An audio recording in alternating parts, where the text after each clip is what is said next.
Hello friends, அன்றைக்கி ஒரு நாள் எங்கே பார்த்தாலும் இந்த பூச்சி ஊறுற மாதிரி, பூரான் ஊறுற மாதிரி, பாம்பு ஊறுற மாதிரி, இந்த மாதிரி ஒரு கொஞ்ச நாளாகவே அது என்னோட என்ன சொல்கிறது, நம்ம மைண்டே மனப்பிராந்தின்னு சொல்லுவாங்களே பார்த்தீங்களா, அந்த மாதிரியே என்னன்னு தெரில. பட் ஆஃபீஸ் போகிற வழியிலேயாகட்டும், வீட்டுக்கு பக்கத்துலேயாகட்டும் பார்க்குற மாதிரியே இருந்துச்சு. நமக்கு இருக்கிற கோயம்புத்தூர் சரௌண்டிங்கில் இருக்கிற எல்லாத்துக்குமே தெரிஞ்சிருக்கும். நமக்கு இருக்கிற ஒரே ஒரு அரவணைப்பு, ஒரு ஆதரவு, ஒரு நம்பிக்கை என்னென்னா வாழைத்தோட்ட தையங்கோயில் தான். சரி போகலான்னு சொல்லி கிளம்பிட்டோம். ஆக்சுவலி இது வந்து ஒரு 2 மந்த்துக்கு முன்னாடியே போயிருக்க வேண்டியது. வாய் திறந்தும் சொல்லியாச்சு, வீட்லேயும் டிஸ்கஸ் பண்ணியாச்சு, போகவே முடியல.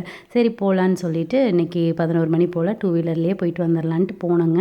கிளம்பி போனால் இன்றைக்கின்னு பார்த்து கூட்டமே சுத்தமாக இல்லை. ஜாலியாக நிம்மதியாக திருப்தியாக சாமி கும்பிட்டுட்டு அதுக்கப்புறம் பாப்பாவுக்கு பொங்கல் கொடுத்தாங்க ஒருத்தங்க. சரி அவளுக்கு ரொம்ப பிடிக்கும். கடைசி இலை அவள் கேட்டுகிட்டே இருந்தா, அவளுக்குன்னு கொண்டு வந்து கொடுத்த மாதிரியே இருந்துச்சு. சரின்னு சொல்லிட்டு அவளும் சாப்பிட்டு இருந்தா. அதுக்கப்புறம் எனக்கும் ஹஸ்பண்டுக்கும் முன்னாடி ப்ரைம்ஸு, சிப்ஸ், இந்த வீல் சிப்ஸ் எல்லாம் இருக்கும் இல்லைங்களா, அது வாங்கி சாப்பிட்டுட்டு அப்படியே கிளம்பி வந்துட்டோம். தேங்க்ஸ் ஃபார் வாட்சிங். பாய்.